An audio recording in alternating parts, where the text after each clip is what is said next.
Bonjour tout le monde. Bonjour Fabien. Merci d'être venus si nombreux. Alors, pour aujourd'hui, on va présenter, je vais plutôt présenter le cloud computing. Et comme quelques-uns m'ont dit, je pourrais le renommer cloud pour les nuls. Alors, je vais essayer de simplifier au maximum, comme ça tout le monde pourra comprendre. Du coup, je me présente d'abord. Je m'appelle Samia et je travaille à l'équipe Lincher. Voilà mon manager, Fred. Salut Fred.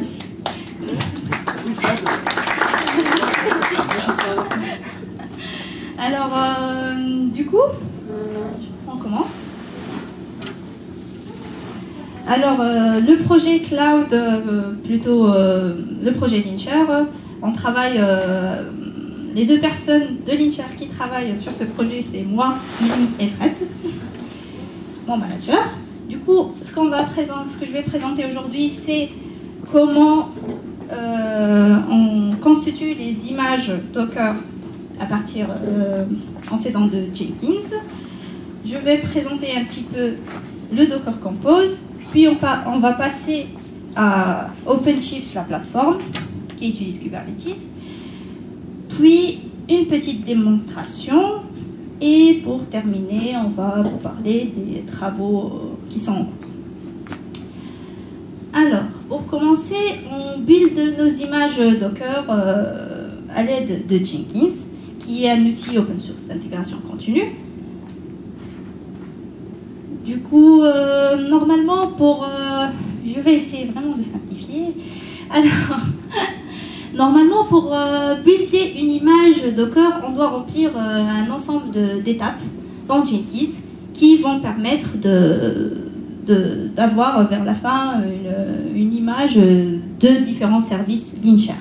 Par exemple, dans la partie généralité, on peut mettre par exemple le nom du projet.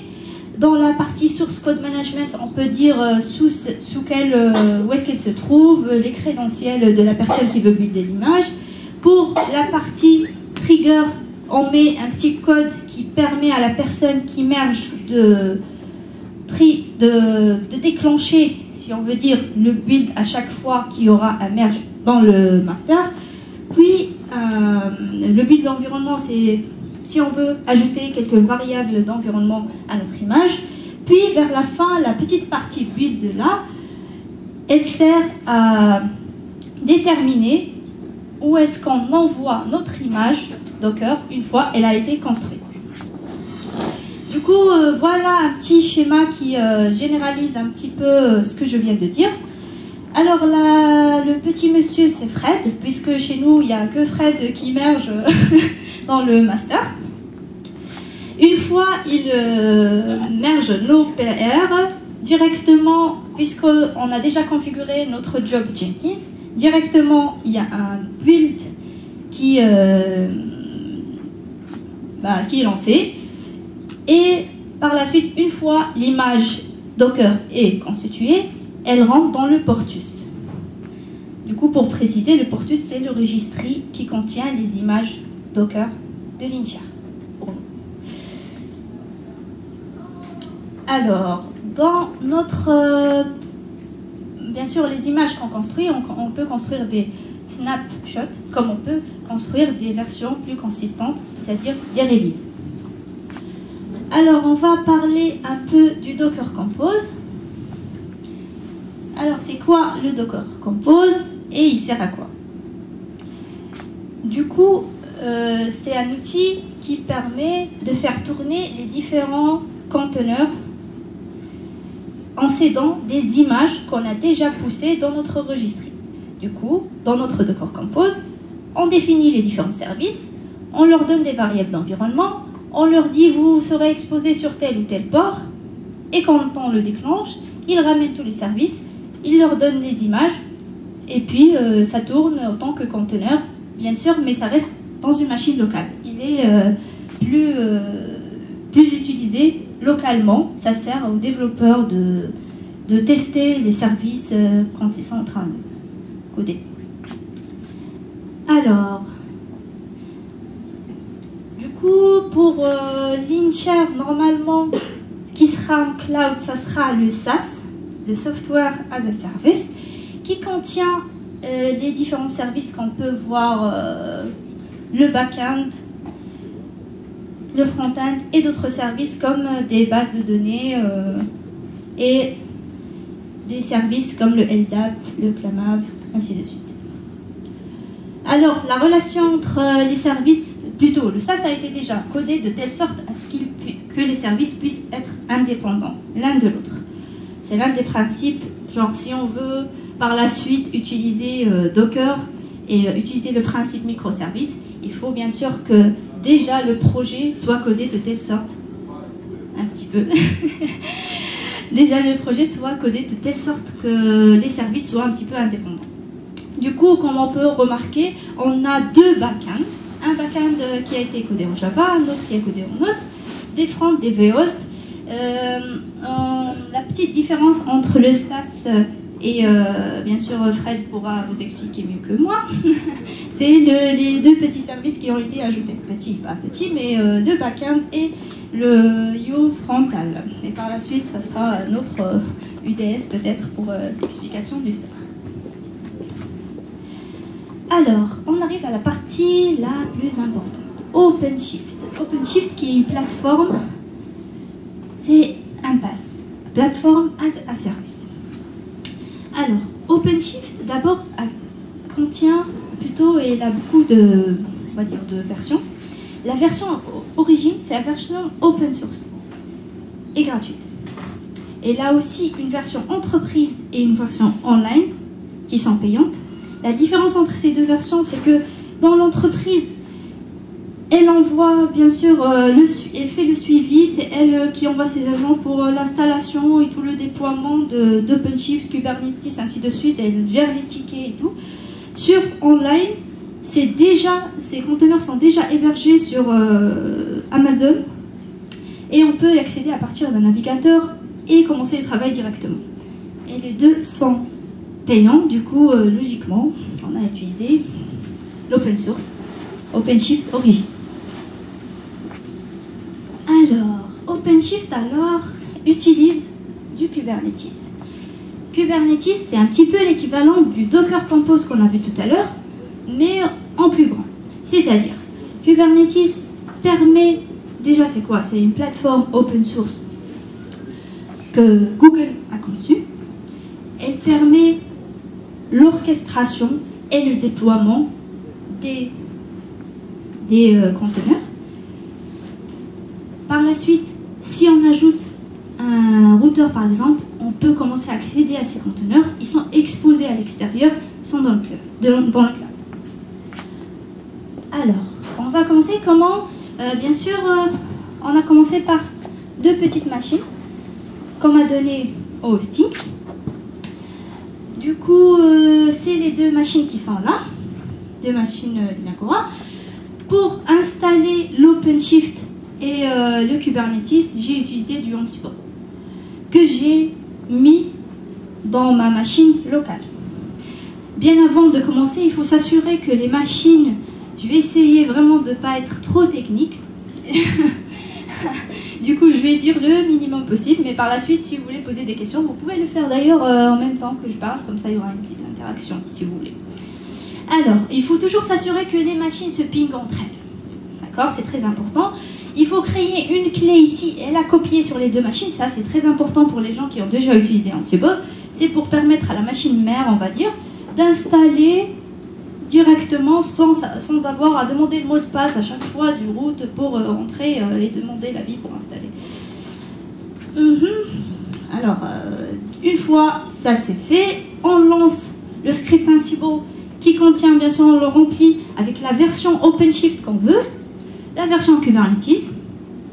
Bien sûr, puisqu'on n'a que deux machines virtuelles, il peut y en avoir plusieurs, mais il faut toujours définir c'est qui le master ou bien les masters, il peut y avoir plusieurs, et c'est qui les slaves ou bien les minions, ceux qui vont exécuter et ceux qui vont donner des ordres. On peut aussi ajouter le fait que la machine master, en plus d'exécuter, elle peut aussi, en plus d'ordonner, elle peut aussi être exécutrice. on doit plutôt ajouter la version de Docker, ainsi de suite. Une fois nos deux machines sont... une fois le déploiement est fini, on a finalement un cluster constitué de deux machines virtuelles qui contient l'OpenShift et le Kubernetes. Alors, une fois c'est installé, on peut accéder à notre cluster. Bien sûr, le petit plus d'OpenShift, c'est qu'il ramène une interface graphique. On peut accéder à notre interface graphique en tapant l'adresse HTTPS sécurisée et l'adresse du master de port 8443. Bien sûr, ça a été défini dans l'Ansible, le script Ansible qu'on a lancé au début. Et on peut avoir une page comme celle-ci. Du coup, c'est quoi les petits cercles bleus qui sont ici? On va dire que c'est des conteneurs pour l'instant. Du coup, les conteneurs, comme j'avais expliqué tout à l'heure, c'est ceux qui prennent un service, ils exposent un service à partir d'une image déjà donnée, Docker. Sauf que Kubernetes a une autre notion qui s'appelle pod, POD. Du coup, c'est quoi la différence entre pod et conteneur? Alors, un pod, il peut contenir plusieurs conteneurs. Ces conteneurs, ils peuvent discuter entre eux en localhost et accéder à un même volume. C'est ça la seule différence. Mais pour notre projet Linshare, on a mis chaque pod égale un conteneur. Comme ça, c'est plus facile. Alors, ce qu'apporte aussi OpenShift, c'est un routeur. Le routeur HAProxy qui est déployé et qui tourne en tant que conteneur dans le cluster. Le routeur se trouve toujours dans le master. Il a deux ports, le port 80 et les ports importants, bien sûr. Le port 80 et le port 443. Le 80 pour les HTTP et le 443 pour la connexion sécurisée HTTPS. Alors, par la suite, je pense que je vais commencer à faire un petit schéma. Comme ça, je ne perds pas la moitié des personnes parce que Ayman, il faut poser son téléphone.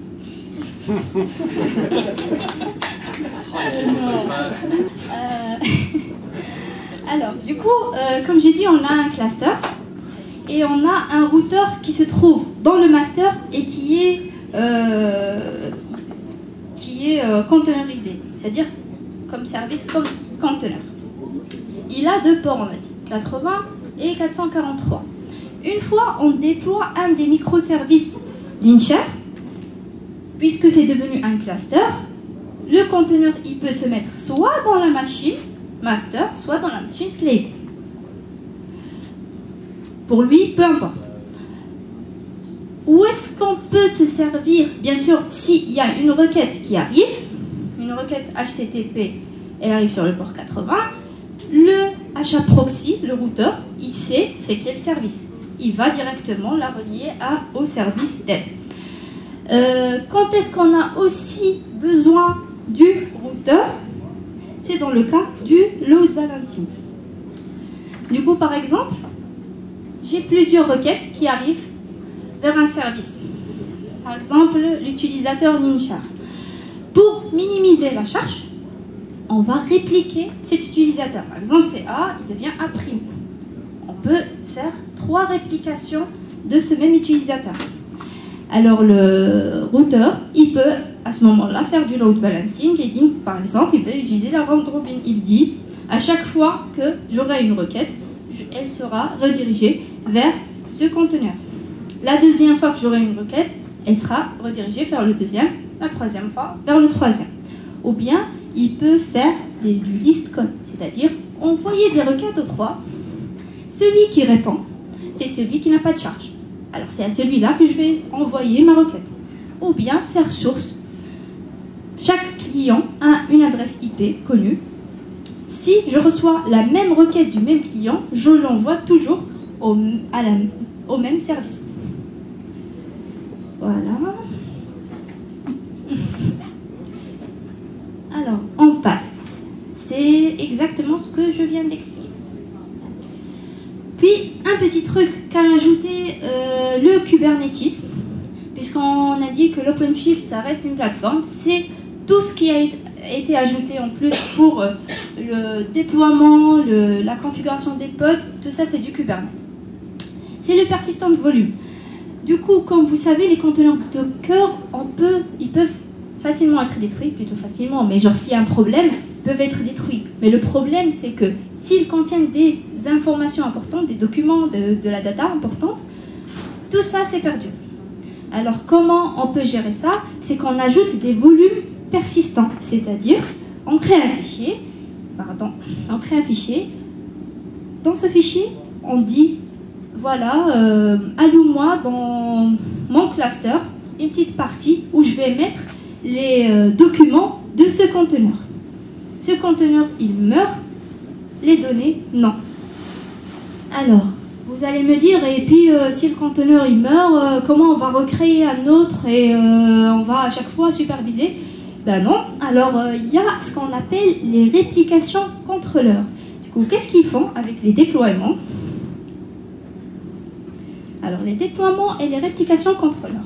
Les déploiements, ils contiennent toujours les fichiers YAML des conteneurs. Les réplications contrôleurs, ils supervisent. C'est un policier qui s'arrête et qui regarde à chaque fois si tous les conteneurs vont bien. Et à chaque fois qu'un conteneur il est down, il va directement dans le déploiement, il prend le fichier et il reconstruit un autre. Comme ça, il y a toujours une vie qui continue. Alors, on continue. Alors, un autre petit truc à ajouter Kubernetes, c'est les config maps. C'est-à-dire, moi, j'ai déjà eu mon Docker Compose, j'ai fait tout ce que j'ai expliqué au début, le Jenkins, j'ai buildé mon image, Après, je me suis rendu compte que, oups, j'ai oublié une configuration. Alors, c'est là qu'interfèrent les config maps. Les config maps servent à injecter cette configuration dans le conteneur sans qu'il s'arrête de vivre, sans être obligé à détruire le conteneur, partir, recréer une nouvelle image et la relancer.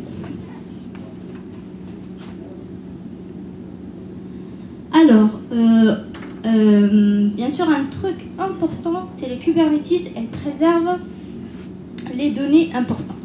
C'est-à-dire, par exemple, si on a des mots de passe, une database qui utilise des mots de passe, des crédentiels, des certificats par exemple, et bien Kubernetes, elle a inventé pour ça quelque chose qui s'appelle Kubernetes Secret. Alors, c'est des objets qu'on peut créer, bien sûr, à partir de ces données-là, qui sont très importants. Par la suite, une fois créés, on supprime ces objets, plutôt on supprime ces données, et on garde le secret. Le secret, par la suite, il sera injecté dans les volumes qui vont accompagner les conteneurs. Du coup, chaque database, elle n'a pas besoin d'avoir un secret, plutôt un mot de passe qui est clair que tout le monde pourra voir. Alors voilà ce qui résume un petit peu ce que j'ai dit. Du coup, on a un conteneur, plutôt un pod. C'est pour nous, chaque pod c'est un conteneur, mais ça c'est juste un petit cas général. 3 conteneurs. Ils peuvent communiquer entre eux en localhost. Ils peuvent accéder au volume. Les volumes sont liés au secret. Et tout ça se trouve dans un namespace qu'on peut dire par exemple pour nous, un mot normal, un projet. Alors, les services, comme on a parlé tout à l'heure, ils peuvent être load balancés ou bien node port. Node port, c'est ce qu'utilise le Docker Compose. Par exemple, j'ai une machine, j'ai un conteneur qui tourne. Ce conteneur, il expose le service 80. Bien sûr, on ne peut pas avoir plein de machines avec, plutôt une seule machine avec plein de ports 80 exposés. On n'en a qu'un seul. Du coup, si mon service, il expose le port 80, je viens ici, je lui dis, écoute, ce port-là, tu me le lis avec un port de la machine. Comme ça, si je fais l'adresse de la machine, le port, je peux accéder directement à mon service. C'est à peu près la même chose que fait le Docker Compose. Et puis le cluster IP, c'est normalement le service par défaut, c'est-à-dire que mon conteneur, je ne peux pas y accéder. Il est tout seul dans son coin. Alors là, je vais vous faire une petite démonstration de Linshare. Du coup, on a fait un petit script qui permet le déploiement de Linshare sur OpenShift. J'espère que ça va marcher parce que normalement les démos ne marchent pas. Ici. Alors, le script s'appelle create.sh. Je vais déposer le truc.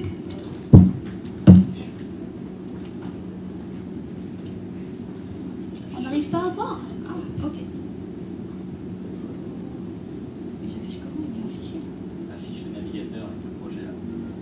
Ah oui, ok. Oui, mais j'arrive pas ici. Là sur la droite. Là sur le navigateur sur la droite. La droite. Au Au bas. bas, il est demandé à l'accueil. Demandé par sa maman à l'accueil.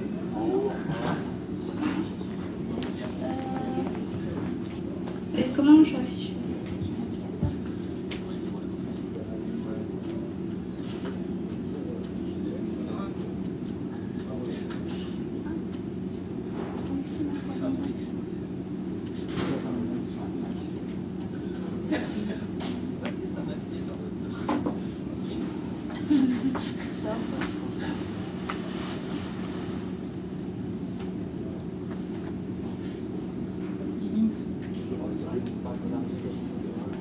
Voilà, voilà.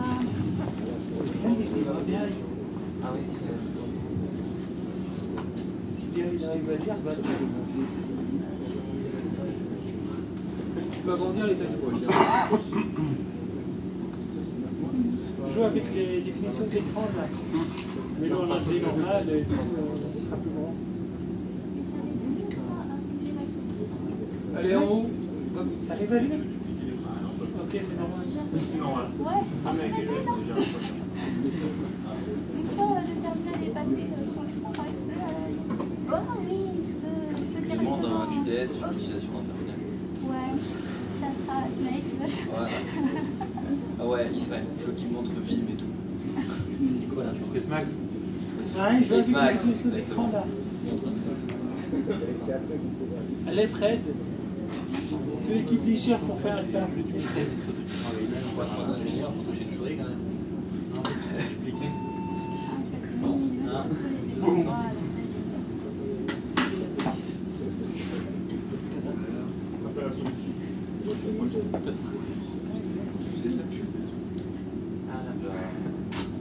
Ça déchire ce mec.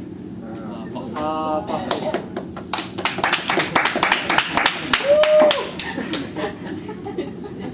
voilà, on a fait les système et réseau. Nano.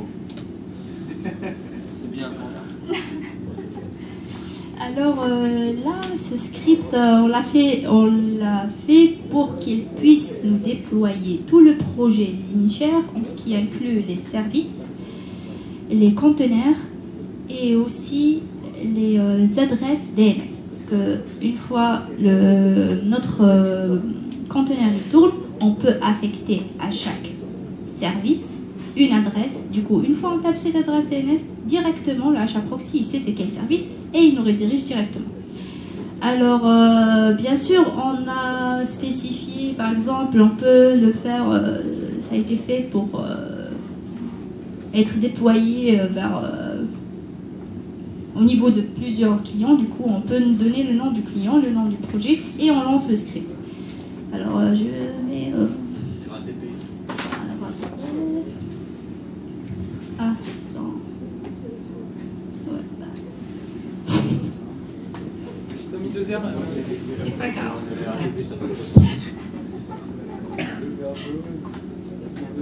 Non, c'est juste au niveau de mon navigateur au cas où il se rappelle du nom. C'est pour ça que j'ai voulu mettre.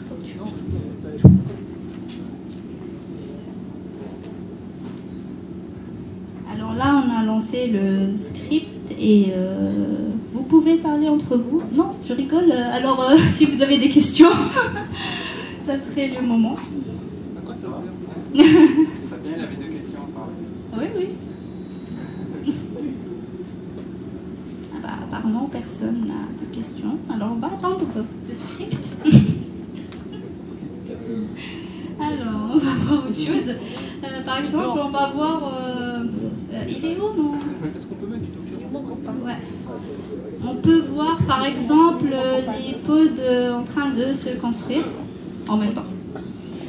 Alors, de ce côté-là, j'ai les conteneurs qui sont en train de se construire. Le déploiement dont on a parlé tout à l'heure, c'est les différents fichiers YAML qui peuvent contenir les différentes informations sur les conteneurs. Par exemple, le nom du conteneur, les ports exposés, les environnement variables qu'on a injectés.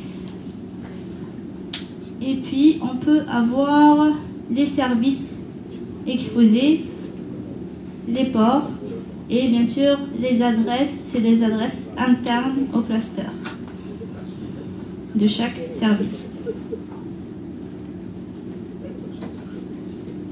Et on attend bien sûr les adresses. Une fois que ça sera créé, on attend les adresses. Kader, t'as pas une question? Moi j'ai une question. En termes de ressources, OpenShift, ça consomme beaucoup ou c'est juste une interface web standard?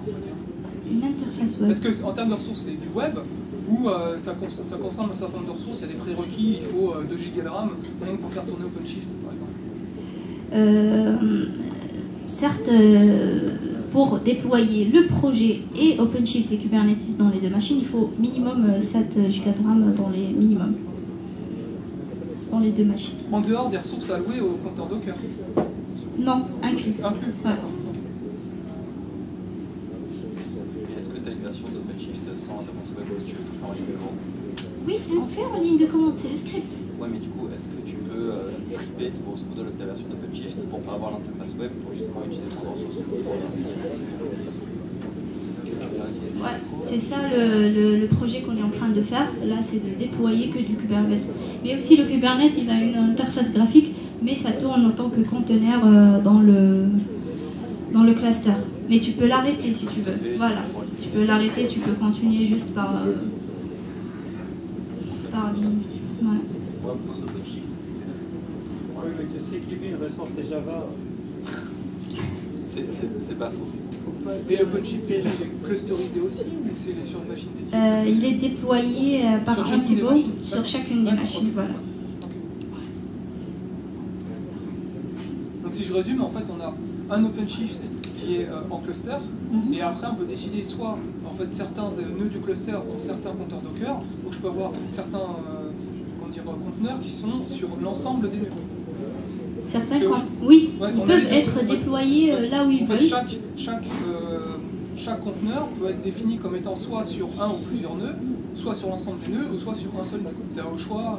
Et tout ça, Il ça peut se être fait, sur un seul nœud, Ouais, bien sûr. d'accord. C'est sauf si on le réplique. Ouais. Et cette réplication, ça se fait via OpenShift graphiquement, du coup On peut la faire via OpenShift, D'accord. comme on peut l'ajouter sur le script YAML, définir le nombre de réplicas qu'on veut. D'accord. Kader, Et l'Ansible du départ, c'était uniquement pour déployer le cluster. Ou voilà, t'as d'autres- déployer le cluster qui D'accord. contient Kubernetes OpenShift. Ok. Du coup, si tu voulais rajouter un nœud à ton cluster, tu réutilises en fait ton Ansible et hop, tu fais un nœud. Voilà, tu rajoutes, voilà, on peut rajouter. Ok.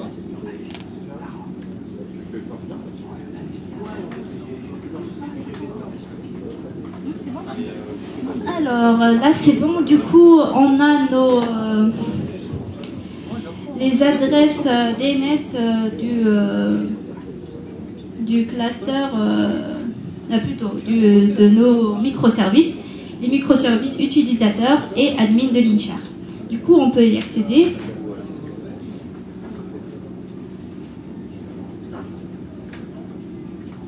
Et on a ajouté un compte cube, du coup, voilà.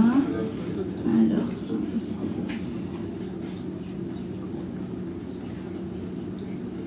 bien sûr, vous pouvez l'utiliser en même temps que moi.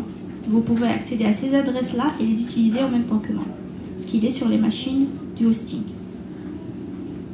Alors, le petit truc, c'est que pour tester l'envoi de mails et de pièces jointes Linshare, j'ai raccordé mon Linshare à un LDAP. Du coup, je dois configurer le nom, le bind adresse, le mot de passe.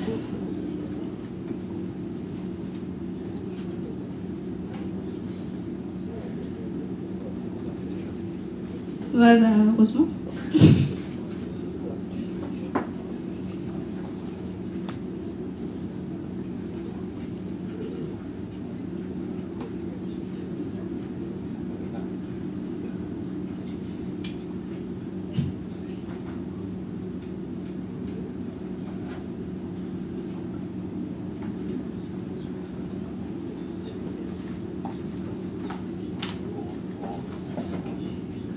Au niveau configuration SSL, c'est un certificat Society par défaut, mais on peut le changer. D'accord, donc on peut utiliser la description si on veut. Non, on aller plus vite. Ouais, c'est pas la machine, l'installation qui génère le truc. On pourrait très bien en HTTP tout court. Il n'y a pas de temps à faire rien. C'est juste cliquer, c'est ce qu'elle doit faire. Ok, d'accord. Après, du coup, il faut les certificats, des clients. Ouais, c'est pour savoir parce que si. Ouais, ok. Non, c'est cool. Là, c'est comment je peux imaginer.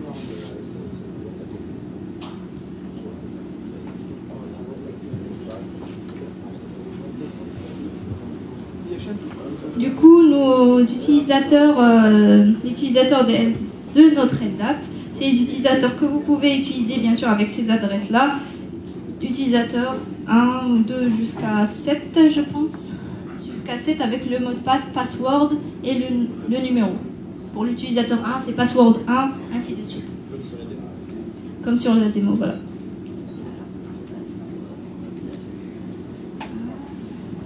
Je me connecte. Puis je vais essayer de partager une image, par exemple l'image Jenkins, avec un autre utilisateur de mon LDAP.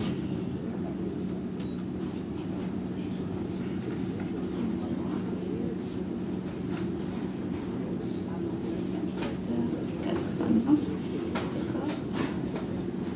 Et je partage avec l'utilisateur 4.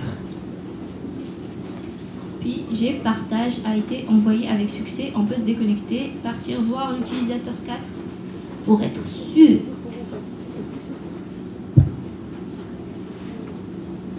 Qu'il a reçu le partage.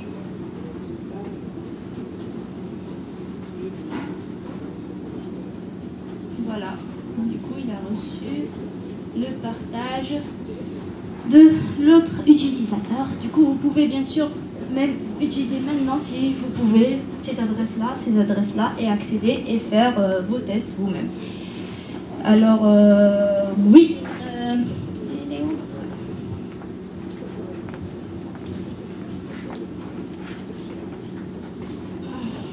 Pour finir.